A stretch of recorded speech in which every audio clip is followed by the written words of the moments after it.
Hey there, Mike Nance, Brookside Cloud Consulting. Just wanted to talk to you today a little bit about some emergency event management solutions from 911 Inform. Today I've got Mark Fletcher, or Fletch, VP of Public Safety Solutions for 911 Inform. How are you doing today, Mark? I'm doing Fletch? great, Mike. It's great to be here with you.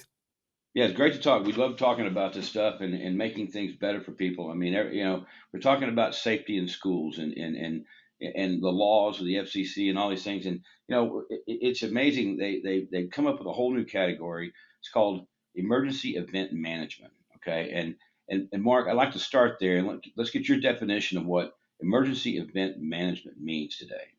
Well, Mike, before it used to be 911 solutions, right? Because you're making a 911 call and you've got to get the proper information over to the 911 center, otherwise known as a PSAP or public safety answering point. And there was a lot of databases that had to be manipulated to make that happen.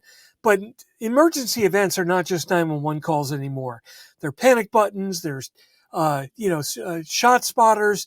There's video detection of weapons, facial recognition, you name it. There can be any type of event that occurs where you need to summon the police. So it's become more than just a 911 call is one of the events, but it's a much broader spectrum now. Yeah, and I can see that out there. There's just been the communications between the public safety and in the school or the business or wherever it's at, as we've seen from some of the examples with some of the other shootings, like in Uvalde and places where people just didn't have any information, and so the conduit information between the public, the customer and the school, whatever, and the first responders is very important and crucial in being able to cut the amount, reduce the amount of time it takes to get somebody the help that they need. And the big thing it comes down to with these new FCC laws is dispatchable location information. That's the whole thing. I mean, I tell people that 911 was created BC, like before cellular. So at the end of the day, it doesn't really know what's going on with a cell phone. It's written around your home address and phone number. And so when they start talking about these new laws that have come out with the FCC, where you're having as a end user provide more pertinent information to the 911 people to help resolve the situation. There's been some laws that have come out that have got some pretty hefty fines if you're not compliant. And I think that's what a lot of the schools are looking at is compliancy. Can you tell us just a little bit about dispatchable location and how that affects these new laws? Yeah, sure. So, I mean, the first law you have is Carey's Law, which happened just up in Marshall, Texas. And that was where a 9-year-old girl tried to dial 911 in a hotel. She didn't know she needed a 9 for an outside line, and that call never went through. That was a quick and simple law that we got passed pretty quickly. It only took about 4 years to get that through at the federal level. Once we had that, we could build in the additional complexity. And that's where the Ray Balmes Act came in, Section 506. That demands that a dispatchable location be sent to public safety at the time of a 911 call. And that's what starts to give them or open the door to give them the situational awareness around the situation, where they need to go, what's going on, who called and why, and so forth.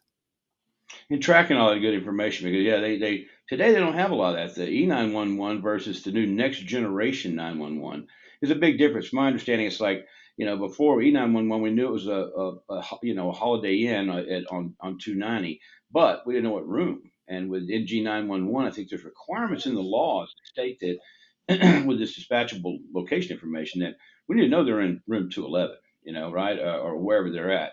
And so that's a big difference, right? And I think the whole thing now too that the schools are looking at is Elizabeth's law, with the panic buttons and how we incorporate that so that you know when they hit a button they get a pin on a map at the 911. And that's the other thing, yeah, this 911 Inform is the only solution that's already in the 911 center, right? So that it's able to, I would say, overlay their technology over the old technology to be able to have the ability to see where a pin drop, like we're all used to, like, hey, where you at, drop a pin. Well, now that's what happens when you call 911, from my understanding, is that the 911 people have a pin so they know within 6 feet of where you are, as opposed to a cell tower. Is that what, or whatever they had before, where they were trying to calculate where you are? This is more accurate information that helps them reduce the amount of time to get the help to the people that need it, whether it's medical, active shooter, or whatever. But with Alyssa's law, has that's the new one. That's the one the schools really need to be aware of.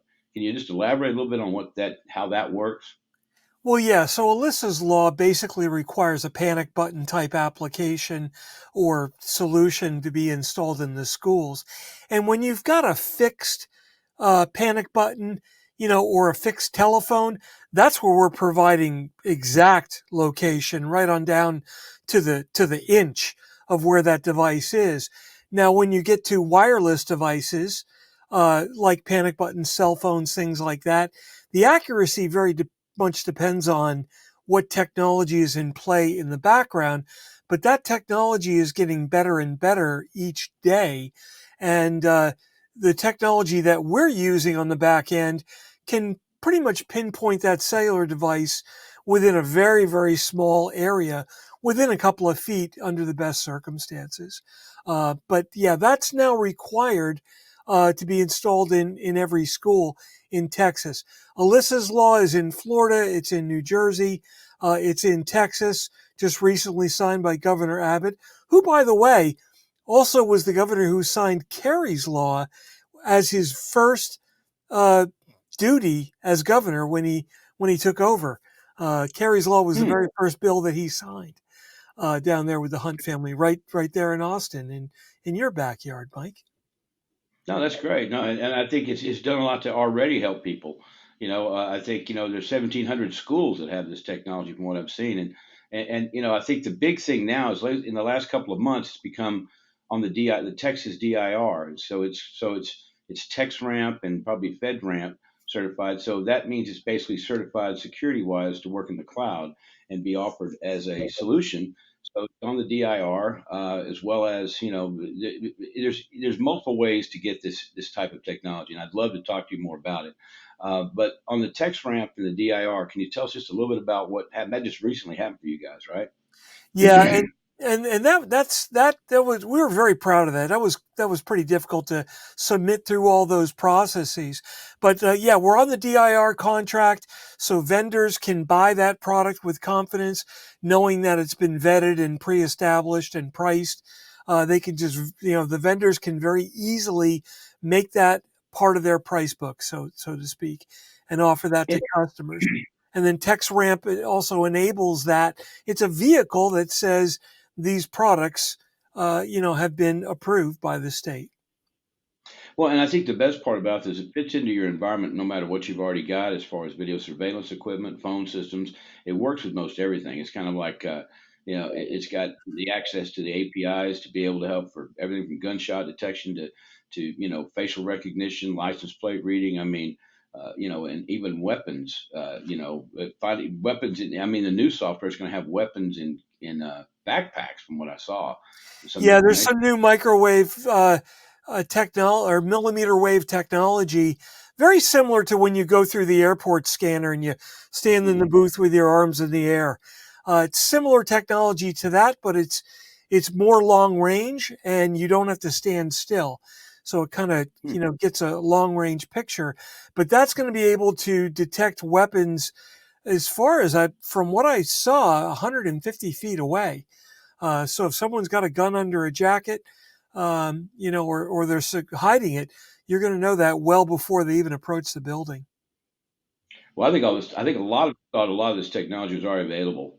To be honest with you, especially with our kids in schools, and I think I'm glad to see that somebody's mind. This guy's took you like 4 years to make this, and so it's something that you customize. And I think what's cool about it is it's not that expensive when you look at the fact that it's going to take all your different pieces you have now and bring everything back into a single pane of glass, so that you can manage all your existing. You're not having to buy a bunch of new stuff. You take what you've got and you put this in the middle of it to basically be it's a dashboard for your emergency response, or let's call it emergency event management. That's the best way to describe it. But Well, no, I that's really appreciate. exactly right, Mike, and that's what we did. We built a control dashboard for all of the sensors and events that are going to happen. It gives you that single pane of glass interface, and it also extends that single pane of glass out to anybody that you want to have access. So you could extend this out to public safety. They could be looking at this on their mobile data terminal or their tablet in the police car. They could have it on an iPhone. They could walk into your building with a map that's viewing video cameras, unlocking doors, whatever access control you want to supply to that client. You've got full control over that, what you want to share. And I think that one button for a lockdown is pretty cool too. Hit one button, boom, lockdown. It automatically has the recordings. I mean, this is really neat technology, and we'd love to show it to you. So, I mean, I tell you what, take a look at the website and some of the information that we send you. And I mean, Fletch, I really appreciate your time today to help us go through this. And I think we have a real good idea and how we can help save time, which and on when every second counts. Thanks very much, Mike. I really appreciate your time today. Sure.